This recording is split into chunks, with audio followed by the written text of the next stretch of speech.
Olá pessoal, tudo bem? Bem-vindos a mais uma videoaula de Física Geral 1. Na videoaula de hoje a gente vai começar a parte tridimensional, movimento em duas e três dimensões. Eu vou começar esta videoaula falando sobre posição. A gente já viu a definição de posição no movimento retilíneo. A gente vai generalizar para o caso tridimensional. Depois eu generalizo a definição de deslocamento e velocidade e então aceleração. E ao final deste vídeo eu apresentarei algumas animações para ajudar vocês a compreender a definição dos vetores posição, vetor velocidade e do vetor aceleração. Então vamos à nossa videoaula de hoje. Nós vamos agora rever todas as definições que nós fizemos para posição, deslocamento, velocidade média, velocidade instantânea, aceleração média e instantânea que nós vimos quando estudamos a parte de movimento retilíneo. Só que agora a gente vai fazer essas definições para o caso geral, em três dimensões. Então nós começaremos por posição.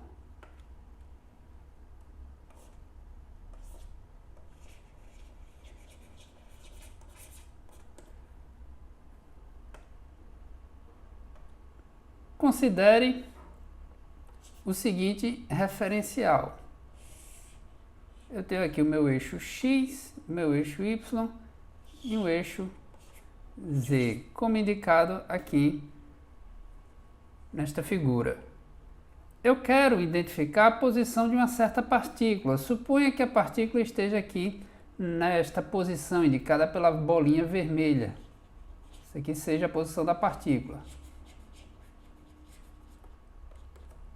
Como eu identifico a posição? Bem, para poder identificar a posição, é necessário que a gente tenha uma referência. E a gente, para poder identificar a posição, essa referência tem que ter uma origem e tem que ter três eixos coordenadas, porque o espaço é tridimensional. Eu coloquei a minha origem nesta posição aqui. O eixo X aqui para a direita, Y para cima e o Z estaria saindo aí da imagem.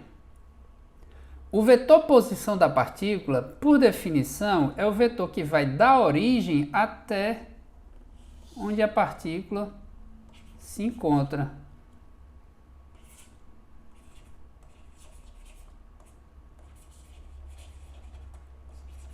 Então, o vetor posição indicado em verde, ela vai da origem até onde a partícula se encontra.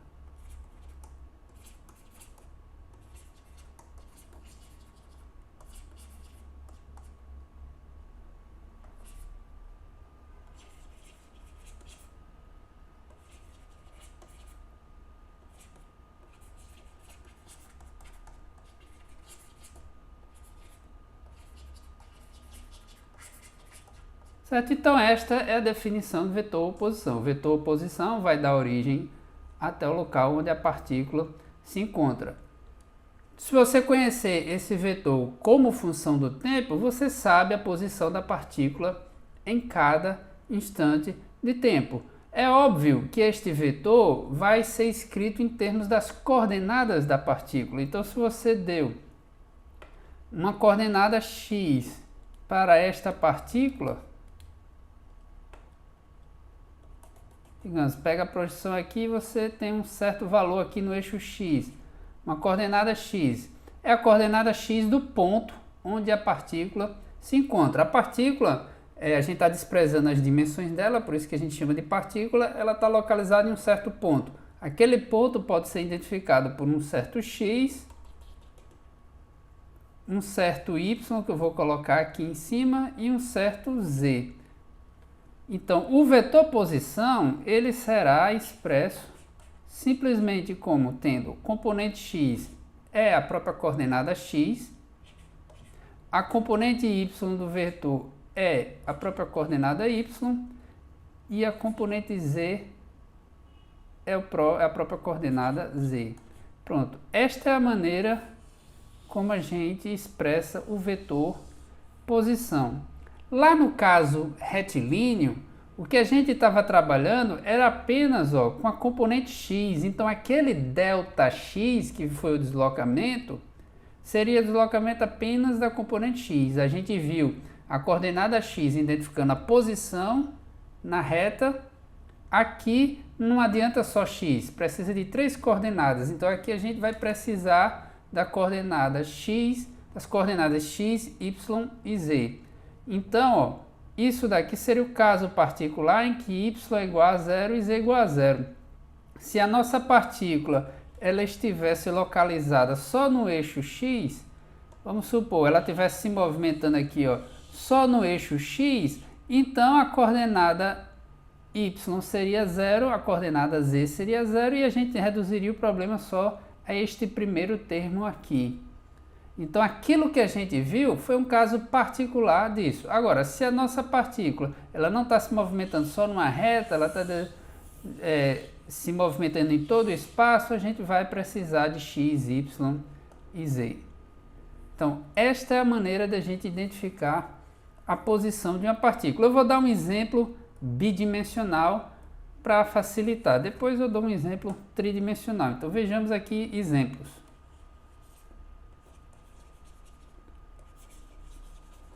Então no primeiro exemplo eu vou botar um caso bidimensional.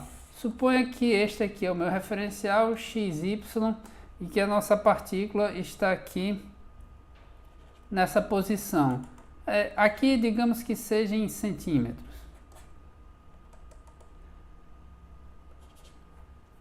Então, quem será o vetor posição? O vetor posição, como eu escrevi ali em cima, é o vetor que vai da origem até onde a partícula se encontra, que eu estou escrevendo aqui, estou desenhando em verde.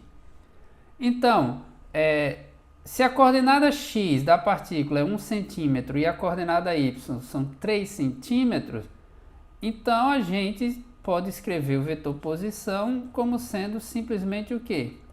1 metro e mais 3 metros j. Pronto, simples desse jeito. Então este é o vetor posição da partícula que se encontra aqui localizada nesta posição. Vejamos agora um exemplo tridimensional. Vamos supor um caso mais complicado, onde você tem a partícula localizada aqui, Deixa eu colocar. Vamos colocar a partícula aqui. Ela tem uma certa coordenada x, ela tem uma certa coordenada y e também tem uma certa coordenada z. Vamos supor que aqui o x aqui seja 4, o y seja 2 e o z seja 3. Tudo dado em centímetros.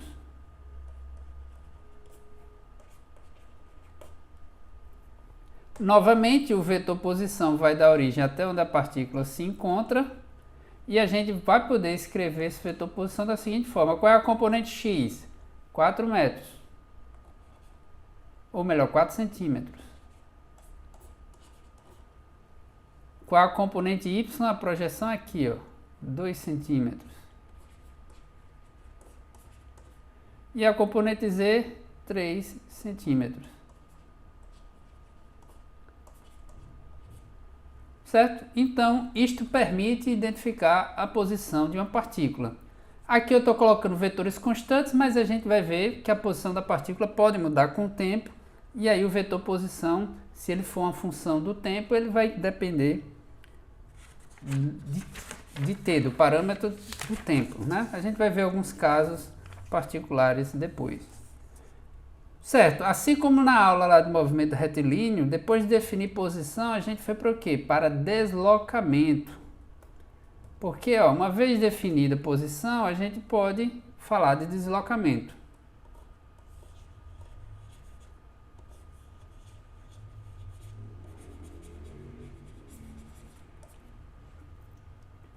Deslocamento é muito parecido com o que a gente já viu, só que agora eu não vou me deslocar só em uma dimensão, a gente vai se deslocar no espaço.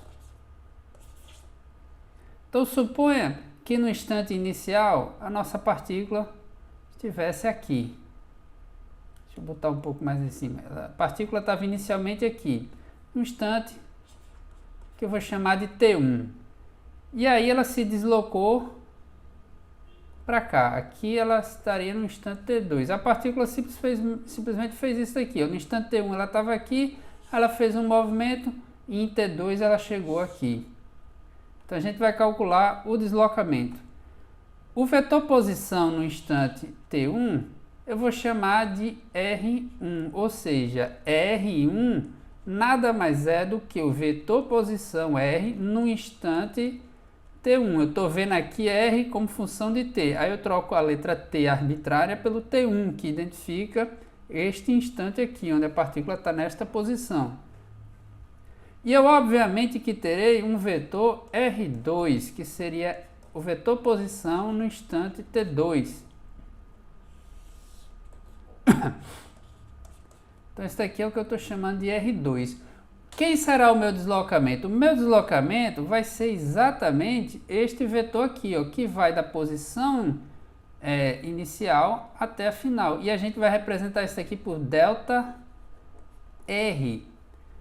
Ou seja, o vetor que vai da posição inicial, que eu estou chamando de T1, até a posição final, que eu estou chamando de T2, é o que a gente chama de deslocamento.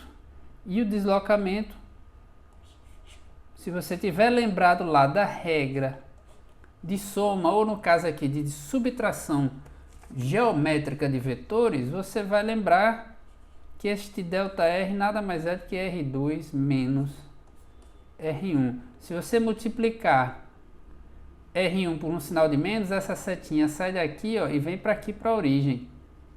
Aí somando R2 com esse menos R1, o vetor restante vai daqui para cá. Então pronto.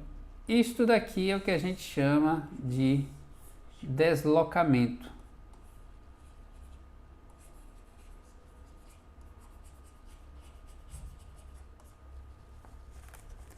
Vejamos um exemplo.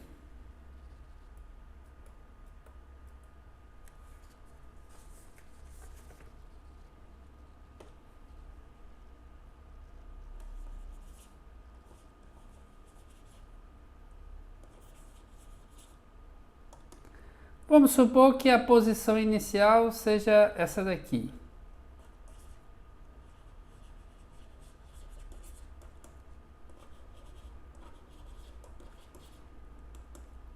Posição inicial é esta daqui, por escolha. Estou escolhendo só para facilitar. De 1 metro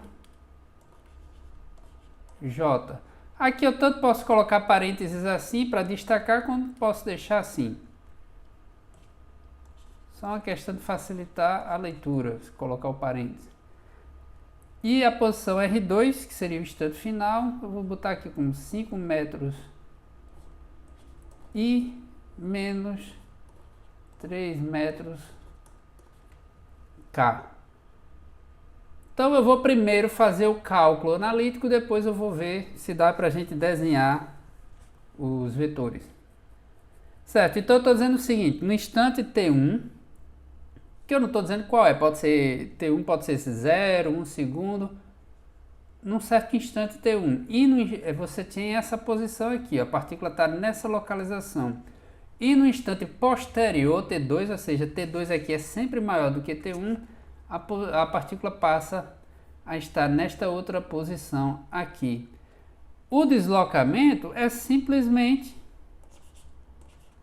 o vetor posição final menos o vetor posição inicial. Então isso daqui fica o que? O final, eu vou omitir a unidade na hora da conta. O final é simplesmente 5i menos 3k. E eu subtraio pelo inicial, que é simplesmente j. E obtenho como resultado esse vetor aqui. Agora eu vou organizar o vetor na sequência que a gente conhece, IJK. Em princípio isso daqui já está certo, mas é sempre interessante a gente organizar as expressões. Então eu vou colocar aqui primeiro a base I, depois a J e por último a K, só para manter a organização IJK.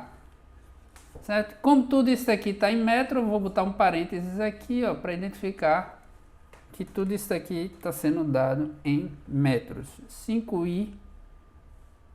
metros I menos 1 metro J menos 3 metros K. Então este é o deslocamento. Vamos ver se a gente consegue fazer um desenho disso daqui. Como é que ficaria um desenho disso daqui? O meu vetor, ele vai estar no quadrante positivo. Aqui tem uma componente, R2 tem uma componente em K, então vai ter uma componente no lado negativo. Deixa eu ver se a perspectiva do desenho aqui fica boa.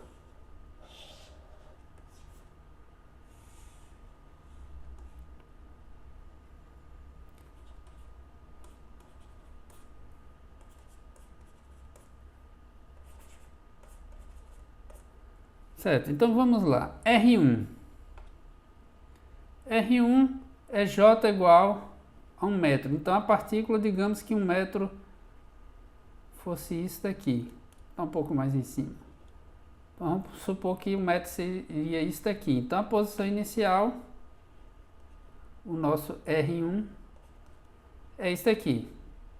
Certo? E aqui tem 1 metro. Eu não vou desenhar 1 metro aqui não, para não poluir muito a imagem. Mas imagine que aqui seja y igual a 1 metro. Então, esse vetor R1 vai da origem até a posição y igual a 1 metro. Você diz porque aqui é J, e J aponta no sentido que y cresce. Agora eu tenho que desenhar este outro vetor aqui, que tem uma componente x e uma componente k. Do lado de cá é negativa. A componente x dele é de 5 metros. Vamos colocar 1, 2, 3, 4, 5, fazer qualitativo. Então 5 metros teria aqui. Agora é para o lado negativo do eixo Z. Seria pelo lado negativo aqui do eixo Z. Então a gente tem que tomar cuidado aqui na hora de fazer o desenho. Suponha que menos 3 seja exatamente aqui. Ó. Aqui seria menos 3.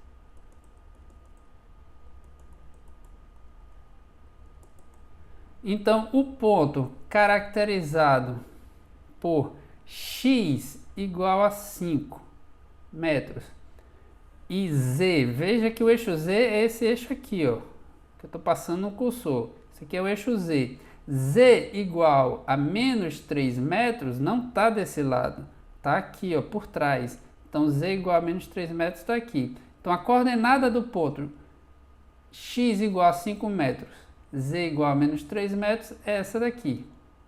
Então a partícula ela passa a estar localizada aqui, no instante t2. E o vetor posição, R2, é simplesmente esse daqui.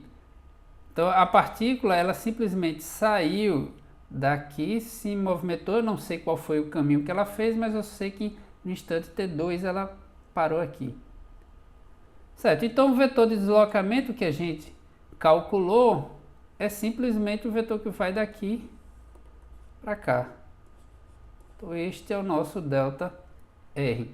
Certo? Então esse é o exemplo tridimensional de deslocamento.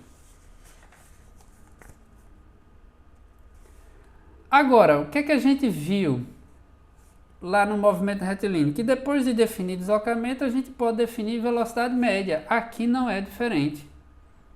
Aqui vai ser exatamente a mesma coisa.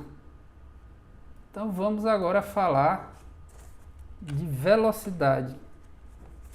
Apresentar a velocidade média.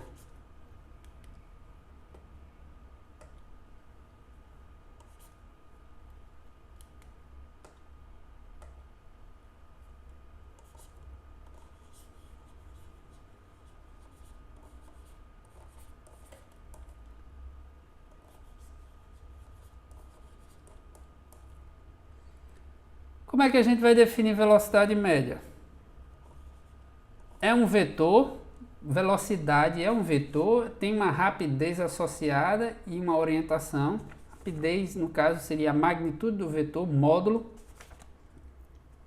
Eu vou colocar um mzinho aqui de média, e isso nada mais é do que ΔR sobre ΔT, ou seja, o deslocamento que ocorreu num certo intervalo ΔT dividido pelo ΔT, ou de maneira mais explícita, R2 menos R1 dividido por T2 menos T1. Então esta é a velocidade média. Em termos das componentes, a gente fica com isso aqui, ó.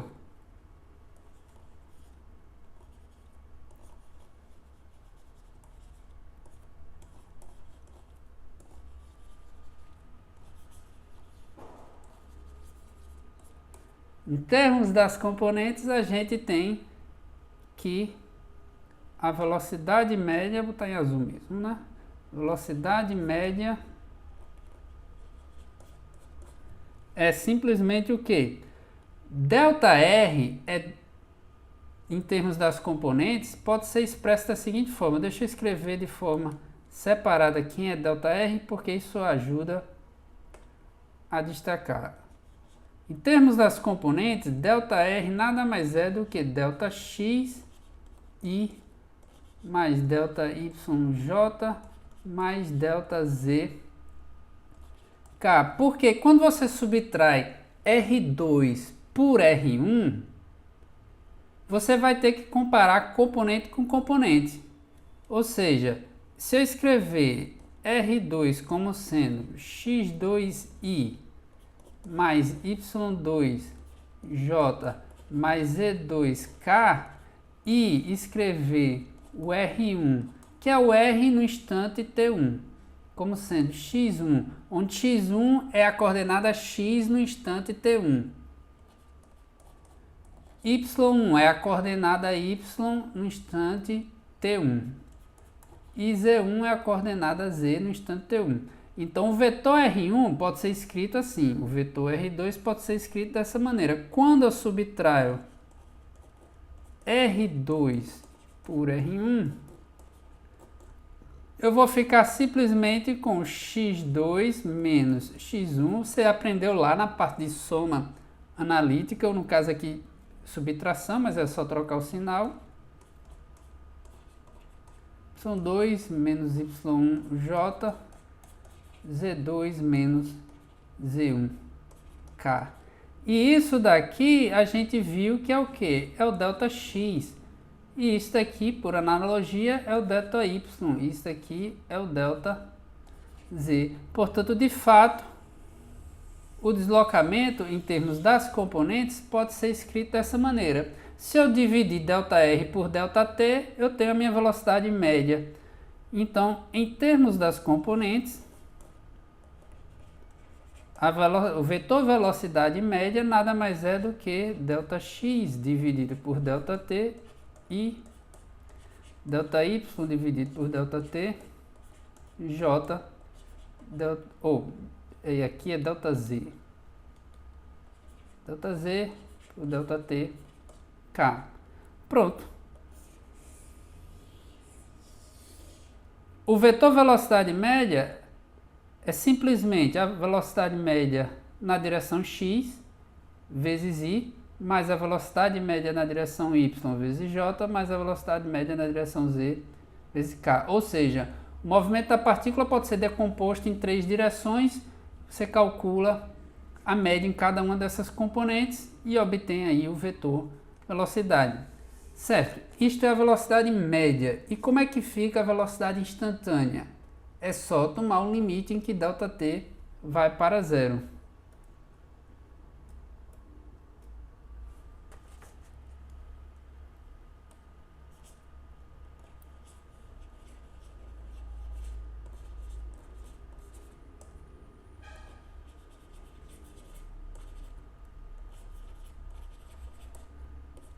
Velocidade instantânea ou simplesmente velocidade. Novamente, quando eu falar de velocidade, é a instantânea. Se for a média, eu vou dizer explicitamente velocidade média. A velocidade instantânea é definida como um limite da velocidade média quando ΔT vai a zero. Mas a gente viu que este limite é a própria definição de derivada. Então isso aqui é simplesmente dr dt. É a derivada do vetor. Em termos das componentes, como é que fica esta expressão aqui? Vai ficar simplesmente dx dt i mais dy dt j mais dz dt k.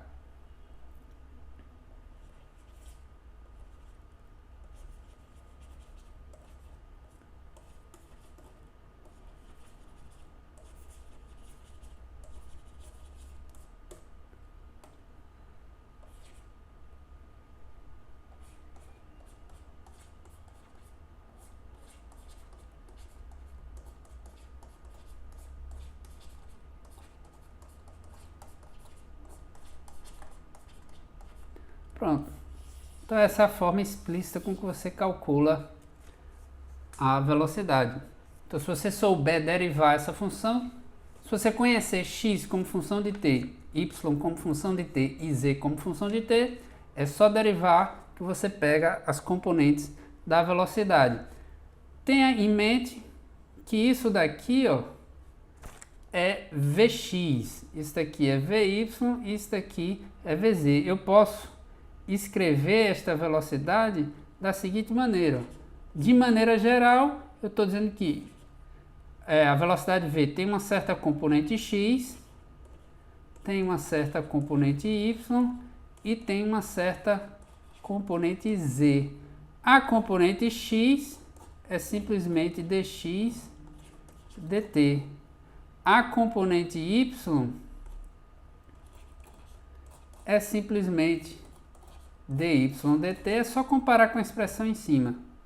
E a componente z da velocidade é simplesmente dz dt. Pronto. Então a velocidade é a derivada da posição. Dado o vetor posição como função do tempo, deriva e a gente obtém a velocidade instantânea.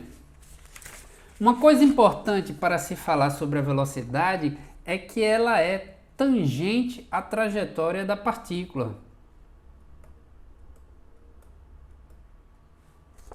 Certo? Uma informação importante.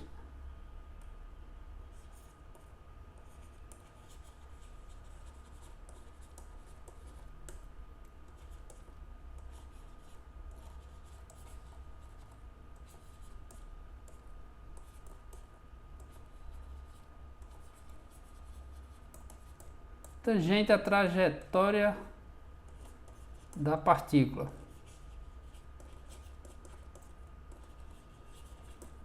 Eu vou fazer aqui um desenho qualitativo de uma trajetória. Imagine aqui um gráfico de y versus x. Note que não é versus o tempo, é posição horizontal e posição vertical, ou seja, não é um gráfico do tipo v versus t, x versus t ou y versus t, não. É um gráfico espacial, literalmente espacial aqui. X é uma distância para a direita, que cresce aqui para a direita, é na verdade um eixo coordenado, que cresce para a direita, y cresce para cima, coordenada aí na vertical. Então, suponha que a sua partícula realizou esse tipo de deslocamento aqui, ó. Ela estava aqui e fez esse movimento aqui. Eu vou botar aqui a partícula em vermelho. Você tem essa partícula aqui, aí você suponha que ela realizou esse movimento aqui, ó. A partícula fez esse movimento aqui, ó, no espaço, certo? Ela realizou esse movimento. A partir daqui, ela fez esse movimento aqui. Então veja o seguinte, vamos supor que no instante inicial ela estava aqui e ela veio para cá, instante t1, melhor dizendo. Então vamos desenhar aqui alguns vetores de posição. Vou dizer que tem um vetor posição aqui no t1, esse aqui é o meu r1, e tenho aqui, deixa eu botar na outra posição. Aqui tem um R1, o R no instante T1, e aqui, ó, seria R2. Então, o nosso deslocamento foi esse aqui. No limite em que ΔT vai para zero, o que é que acontece?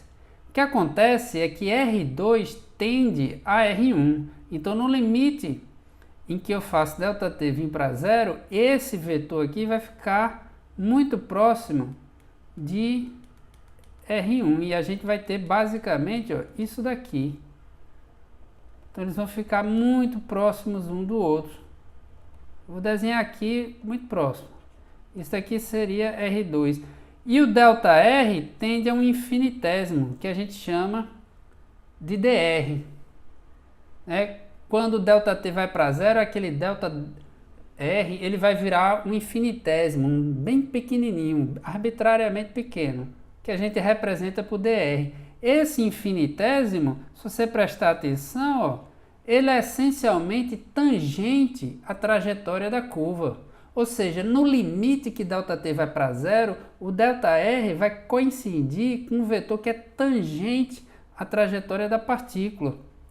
Então, o que acontece é que quando eu dividir o ΔR por ΔT e tomar este limite, a gente vai ver que a velocidade vai simplesmente ficar tangente à trajetória. Então aqui eu vou ver se eu desenho a velocidade. Vamos apagar aqui esses vetores em verde, vamos ficar só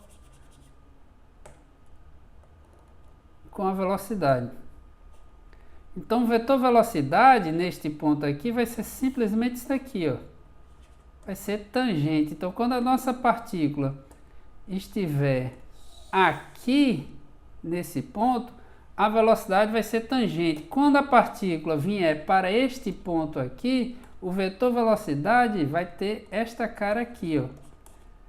Eu não sei qual é a magnitude, quão rápido é, porque eu não estou dando números, estou fazendo qualitativamente, mas eu sei que a orientação deste vetor velocidade tem que ser essa aqui, tangente à trajetória. Só lembrando que aqui é um gráfico de y com x, não é y versus t. Então é importante ter em mente que aqui a partícula está de fato caminhando aqui, ó, sobre esta trajetória. Então a linha azul está representando o trajeto descrito pela partícula, e note que o vetor velocidade ele é sempre tangente à trajetória da partícula. O vetor posição ele sai da origem e vai até onde a partícula se encontra, e o vetor velocidade vai a origem dele está onde a partícula se encontra e é tangente à trajetória. Então fixa essa informação. Vetor posição, onde é que está a origem do vetor posição? É na origem do sistema de coordenadas.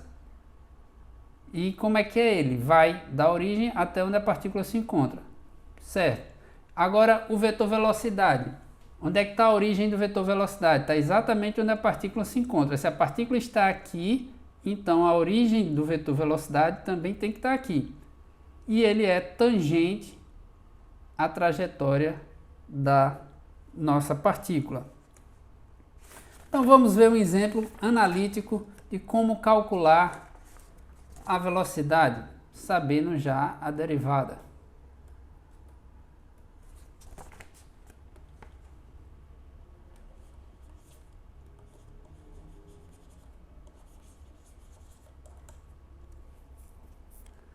Suponha que o vetor posição da gente tem essa cara aqui.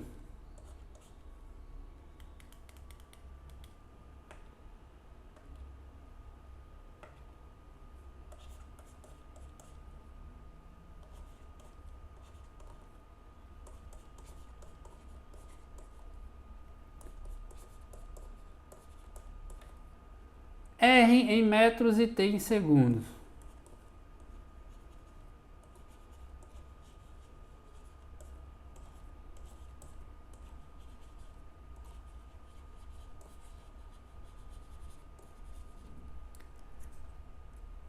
Como é que fica a velocidade? Isso aqui é a posição como função do tempo, ou seja, eu sei onde a partícula está para cada instante de tempo.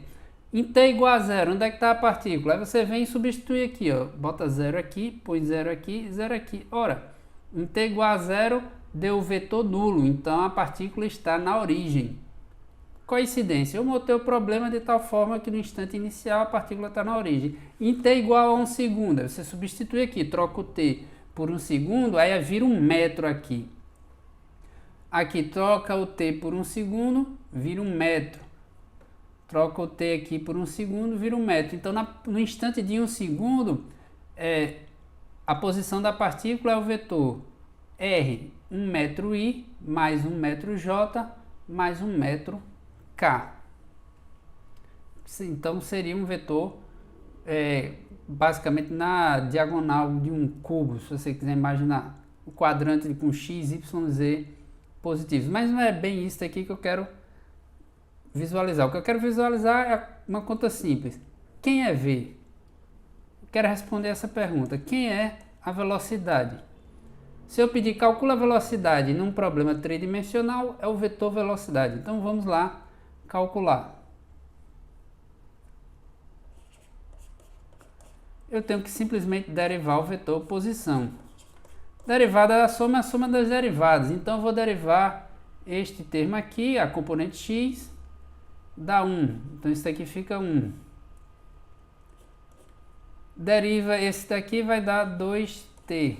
J, deriva esse daqui, dá menos 3t ao quadrado k. Pronto. Isso daqui é a velocidade como função do tempo, ou seja, isso daqui é um v de t. É o vetor velocidade num instante de tempo t. E aí, com essa velocidade, você consegue saber qual é a velocidade no instante inicial, de 1 segundo, é só substituir o tempo. Por exemplo, no instante inicial, qual é a velocidade da partícula? 1 metro por segundo. A gente vê, é só substituir aqui, ó, v de 0. Isso daqui dá quanto? Eu troco o t por 0, esse termo 0, eu troco o t por 0, este daqui também 0, então só sobra este termo aqui. E como é uma resposta numérica final, eu vou colocar as unidades, 1 metro por segundo i. No instante inicial, se você quiser ir, professor, e a posição no instante inicial, eu já falei. No instante inicial, fica tudo zero, vira o vetor zero. Se quiser, pode até colocar assim, ou simplesmente omitir e deixar subentendido que esse zero aqui é um zero no espaço vetorial. Aí fica a sua escolha. Está na origem, ou seja, no instante inicial, a partícula está na origem com a velocidade de 1 metro por segundo na direção x positivo. O i aqui aponta na direção x positivo. Certo, depois de velocidade, qual é a próxima grandeza que a gente vai definir? A gente vai definir aceleração.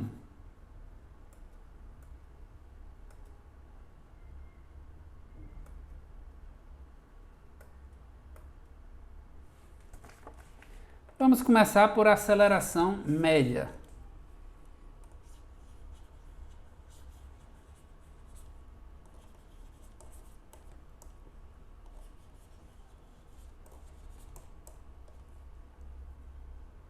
Se a velocidade variar, então faz sentido falar em uma aceleração média, que eu vou denotar desta maneira aqui.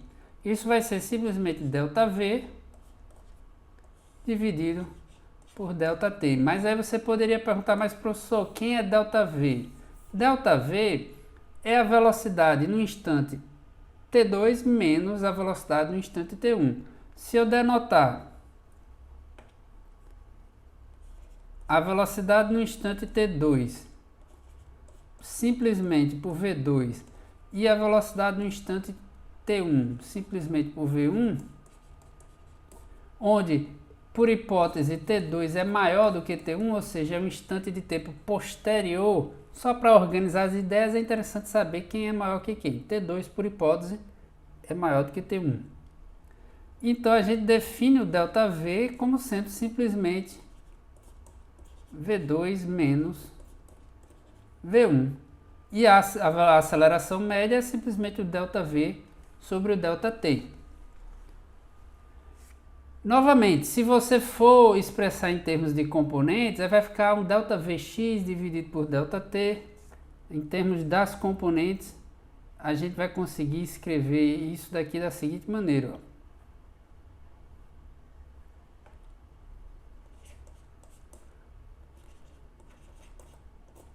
Isso aqui vai poder ser visto como um ΔVx dividido por ΔT e ΔVy dividido por ΔT.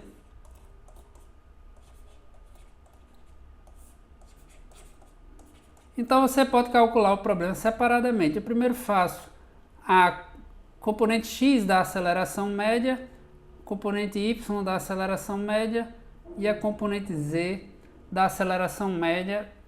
Escreve aí dessa maneira, multiplicando pelos vetores da base, e pronto, você tem a aceleração média calculada dessa maneira. Então aquilo que a gente viu lá na parte de movimento retilíneo se resumiu a calcular só a aceleração, a componente x da aceleração média. Lá a gente estava trabalhando só com esse termo aqui. A gente estava admitindo que estes outros dois aqui, ó, eram nulos. A partir da aceleração média, a gente define a instantânea.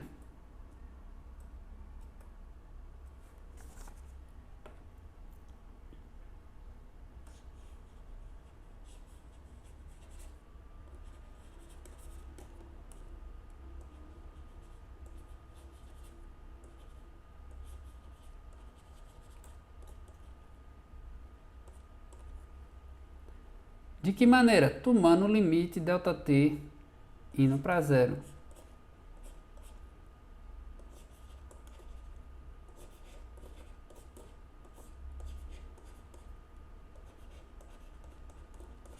Mas, novamente, isto daqui é a própria definição de derivada. Então, a gente chega à conclusão de que o vetor de aceleração é simplesmente a derivada do vetor da velocidade.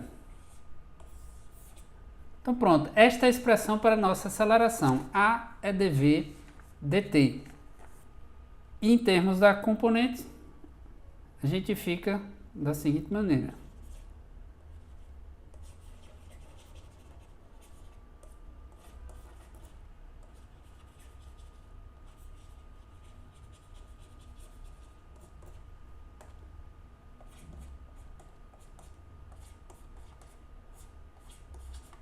Componente x era exatamente isso que a gente já tinha visto. A gente já tinha visto isso daqui, mas como o movimento agora pode ter aceleração nas outras direções do espaço, então vai ter que ter um dy dt e também um dz dt.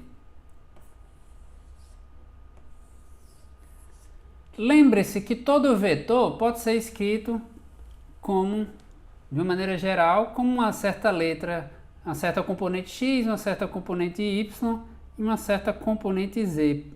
Eu posso sempre escrever a minha aceleração como sendo um certo AXI, um certo AYJ e um certo AZK. Este AX é o que a gente chama de componente x e ele tem que ser igual exatamente a isso aqui, ó.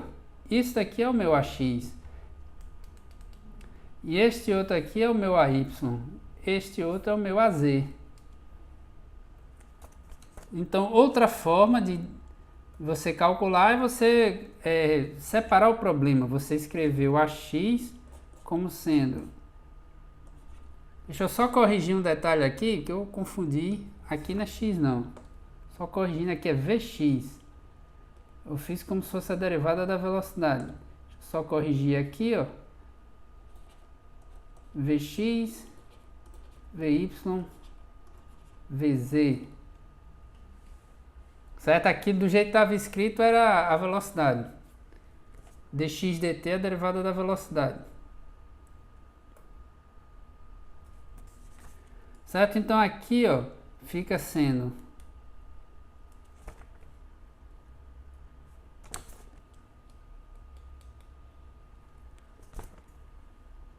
então, novamente, este termo aqui, AX, ele tem que ser igual a esse termo aqui, ó, dvx dt. O AY tem que ser igual a dvy dt.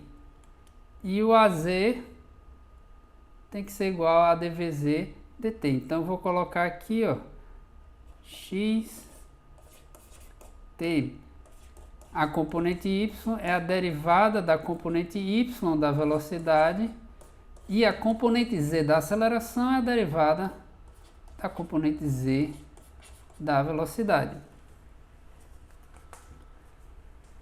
Quando a gente trabalhou com movimento retilíneo, a gente admitiu que isto aqui é zero, isto aqui também era zero, e a gente só tinha isso aqui. Como lá não tinha componente y nem componente z, então a gente não precisou colocar o índice x, mas tenha em mente que aquele a que aparece lá nas fórmulas para a aceleração, incluindo aquele caso de aceleração constante, corresponde justamente a isso aqui, ó, a esse AX. Só que lá a gente removeu o x, porque como não tinha outras direções do espaço, não havia necessidade de colocar esse índice. Então esse x aqui, ele é um índice, ele está representando, vou botar aqui de maneira bem minúscula aqui, ele está representando um índice que apenas é utilizado para diferenciar, é só para diferenciar esta letra desta daqui, aqui ó, é a componente x da aceleração, aqui é a y e aqui é a z. Então a função deste x aqui é identificar que se trata da componente x. A função deste y é identificar que se trata da componente y. E a função desse z é identificar que se trata da componente z. Certo? Então esta é a maneira com que a gente define aceleração instantânea ou simplesmente aceleração.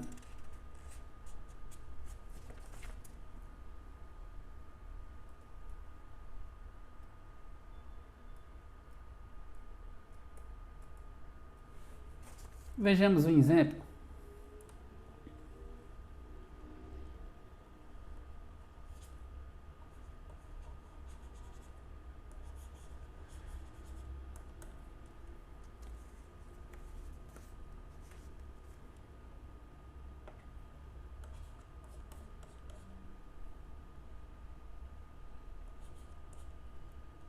Eu vou colocar as unidades aqui de forma explícita na expressão matemática, só para você ver várias formas em que isso pode ser feito.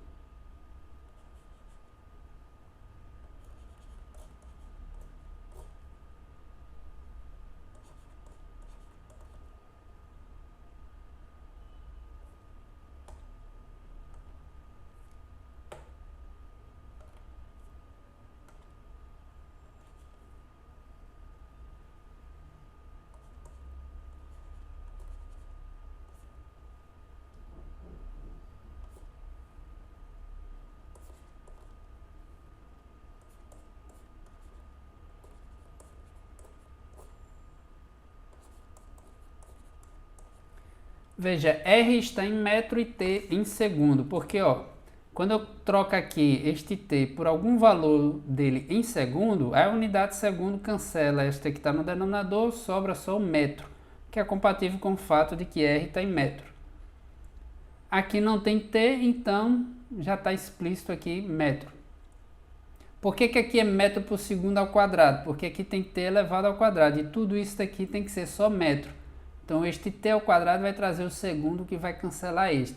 Isso daqui é uma forma diferente de você deixar claro quais são as unidades. Então eu tanto poderia escrever sem colocar essas unidades e dizer R está em metros, T está em segundo, como posso escrever desta forma aqui. Na hora de fazer a conta, você não precisa carregar as unidades. Para não complicar muito, você pode omitir, que é exatamente o que eu vou fazer aqui.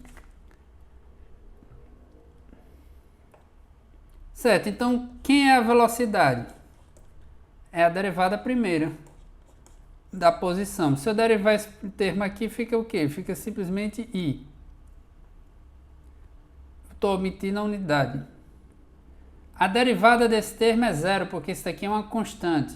A derivada deste outro termo aqui vai dar simplesmente o quê? 2t k chapéu. Certo? V em metros por segundo. E t em segundo. Agora, para pegar a aceleração, eu tenho que derivar uma segunda vez, porque lembre-se, a aceleração é a derivada primeira da velocidade ou, equivalentemente, a derivada segunda da posição. Já derivei a posição uma vez, agora eu vou derivar a velocidade para obter a aceleração. derivada desse termo aqui é 0 e a derivada deste outro termo aqui é 2. Como aqui a resposta é numérica, então já vou colocar de forma explícita a unidade. Pronto. Então esse movimento, uma partícula descrevendo este movimento aqui, tem uma aceleração constante de 2 metros por segundo ao quadrado na direção z positivo, que é o K-chapéu, apontando no sentido de z positivo. Então, se você quisesse, você poderia até desenhar a trajetória. Você consegue inferir que curva é essa daqui, qual é a trajetória que a partícula está descrevendo? Veja, dá para a gente descrever a trajetória dessa partícula. Aqui é a coordenada x da partícula, aqui é a coordenada y e aqui é a coordenada z. Se você prestar atenção, a coordenada z nada mais é do que a coordenada x elevado ao quadrado, porque pela expressão aqui, omitindo as unidades, x é igual a t e z é igual a t ao quadrado, ou seja, z nada mais é do que x elevado ao quadrado. Isso daqui é o quê? Isso é uma parábola. E a coordenada y é igual a 1 metro. Então, a trajetória da nossa partícula é uma parábola com essas coordenadas aqui. Se você quiser fazer um gráfico disso daqui, você vai ter que fazer um gráfico mais ou menos assim. Deixa eu ver, vou tentar manter os eixos no sentido que a gente está acostumado. X aqui para a direita, y para cá e o z dessa forma. Então, primeiro, para todos os pontos da trajetória, a partícula tem sempre o mesmo y, que eu digo. Então, isso significa que a trajetória da partícula está contida em um plano. A trajetória da partícula está contida em um plano caracterizado por y igual a 1. Certo? Isso aqui seria o plano. Deixa eu ver se eu coloco aqui o plano y igual a 1. Então, movimento, eu sei que o movimento da partícula está neste plano porque em todos os pontos da trajetória o y tem o mesmo valor, y igual a 1. Então, isso fixa o movimento da partícula no plano. E qual é a cara desse plano? Bem, aí você tem que plotar esta função aqui, z como x quadrado. Você se lembra qual é o gráfico dessa função aqui? Eu suponho que aqui seja y, que aqui seja x. A gente se lembra que uma parábola do tipo y igual a x ao quadrado tem essa cara. Então, na analogia, o z estaria fazendo o papel do y aqui. Então a gente teria alguma coisa dessa natureza aqui, tipo uma parábola nesse plano. Deixa eu ver se eu apago. Isso aqui você já sabe que está dessa forma, então teria, que é ruim de desenhar, mas seria basicamente isso, uma parábola. Deixa eu ver se eu desenho só aqui, pequeno para não ficar.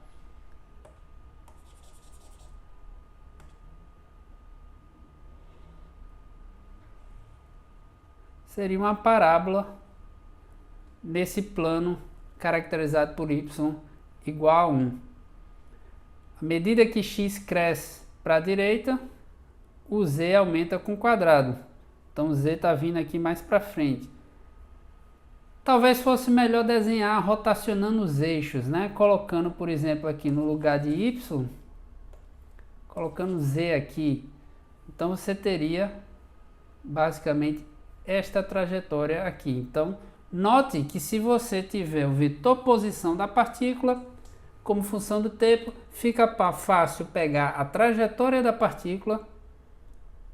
Na pior das hipóteses, você pode jogar no computador e plotar e confirmar que é isso daí. Você pode pegar a velocidade e a aceleração, ou seja, o vetor posição como função do tempo tem todas as informações que você precisa para saber onde está a partícula em cada instante de tempo, qual é a sua velocidade, qual é sua aceleração. Eu disponibilizarei para vocês a seguinte animação. Aqui a gente tem uma partícula, está sendo representada aqui por esta bola aqui, que está descrevendo este movimento. Em azul a gente tem a trajetória da partícula, em verde eu tenho um vetor posição. Veja que o vetor posição ele vai da origem até onde a partícula se encontra, né? Lembrando que a gente está aproximando os corpos rígidos por partículas. Se não tiver rotação, nada que impeça esta aproximação, a gente pode fazer isso.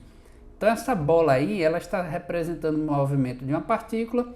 Em azul a gente tem a trajetória, em verde a gente tem o vetor posição da partícula, que vai da origem do referencial até onde a partícula se encontra. Aí você perguntaria, mas professor, qual é a expressão analítica para este vetor verde? Como é que a gente escreve este vetor que está aparecendo aí, que é o vetor posição, indo aqui da origem até onde está a bola, como função do tempo? A gente escreve desta maneira aqui. Aqui eu tenho uma foto da animação, o vetor indo daqui para cá, e esta expressão ela dá conta justamente deste vetor verde para qualquer instante t. Veja, note que no instante t igual a 0, a posição que a gente vai ter da partícula é esta daqui, ó. Eu comecei a animação do instante t igual a 0. Então esta é a posição. Vamos ver que está coerente. Você troca t igual a 0 aqui, ó. A componente z do vetor posição é nula, ou seja, a partícula tem que estar no plano xy. Mas se eu colocar t igual a 0 neste seno, também vai zerar. Então só sobra o quê? A componente x, porque cosseno de 0 é 1. Então a partícula de fato no instante inicial ela se encontra aqui com o vetor posição apontando em x positivo. Eu coloquei este 8 aqui apenas por uma questão estética da animação, porque aqui não tem unidades, aqui eu não estou colocando centímetro, metro, eu vou deixar adimensional, que é só um desenho qualitativo. Mas esse 8 aqui teria um significado lá nas coordenadas do programa que eu utilizei para gerar esta figura aqui, certo? Então esta é a expressão do vetor posição para um instante de tempo qualquer. E uma vez conhecida aqui, a gente pode derivar e obter a velocidade. Como é que ficaria a nossa velocidade? Olha a cara da velocidade aqui, ó, em amarelo, sempre tangente à trajetória da partícula. A origem do vetor velocidade é exatamente onde a partícula se encontra. Então, contraste com o vetor posição. O vetor posição parte da origem até onde a partícula está. Já o vetor velocidade, a origem dele é onde a partícula se encontra. Então, fixa essa ideia. O vetor posição, a origem está na origem do sistema de coordenadas. O vetor velocidade, a origem está na posição da partícula, como indicado aqui na figura. E o vetor velocidade, ele é sempre tangente à trajetória. Qual é a expressão analítica? É a derivada do vetor posição. Então está aqui o nosso vetor velocidade em amarelo, tangente. Tangente significa dizer isso aqui, ó. Vetor velocidade, tangente significa que é o tempo todo assim, ó, lado a lado com a curva, paralelo. É isso que significa dizer tangente. Então, vetor velocidade ele é o tempo todo tangente. Se a partícula estiver aqui nessa posição, o vetor velocidade vai ser assim, tangente. Se a partícula estiver nesta posição, o vetor velocidade vai ser assim, tangente. A setinha indica o sentido do movimento e essa reta aí tem que estar alinhada com a curva na região onde a partícula se encontra. Certo? Então está aqui o nosso vetor velocidade, a origem dele coincide onde a partícula se encontra. E a expressão analítica para a velocidade é essa daqui, eu obtive derivando a posição. Está aqui o vetor velocidade. Professor, qual é a velocidade da partícula no instante inicial? T igual a 0. Vem aqui e substitui, ó. troca este t por 0, seno de 0, 0, então não tem componente x. Cosseno de 0, 1, então aqui fica menos 8. Então se você vier aqui, ó, vai ter uma componente x apontando aqui no sentido negativo, porque menos 8j é uma componente negativa. Então tem uma contribuição para cá, mas também tem uma componente positiva em z. Então este vetor ele tem uma certa inclinação aqui, ó.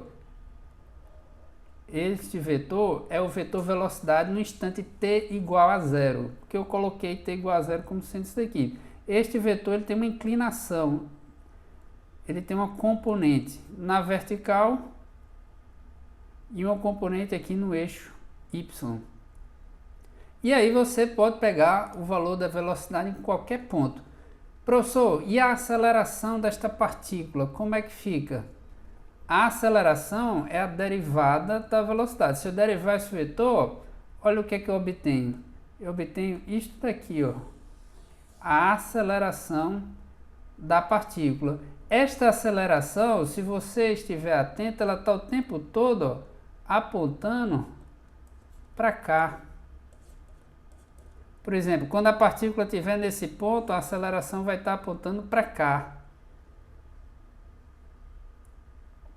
No instante inicial, a aceleração vai estar, ó, apontando para cá. Como é que eu vejo isso, professor? Só substituir aqui, ó, t igual a 0, seno de 0, 0, cosseno de 0, 1. Então, no instante inicial, a de 0 é simplesmente menos 8. Eu não estou colocando unidades, então vou deixar subentendido aqui. Vou dizer metros por segundo ao quadrado, eu não sei, porque o gráfico aqui não é um gráfico em metros aqui, é uma unidade lá do programa, não veria o caso destacar aqui. Então note, ó, que este vetor no instante t igual a 0 está apontando para menos i.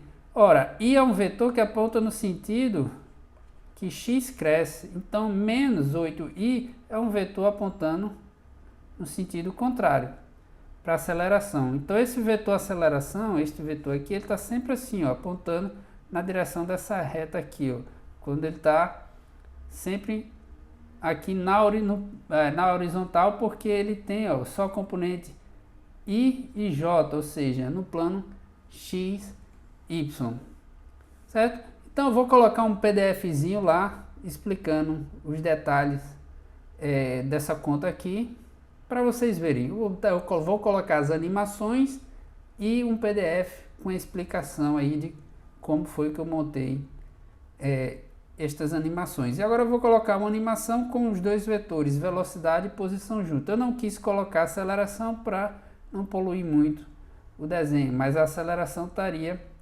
apontando como eu desenhei agora há pouco.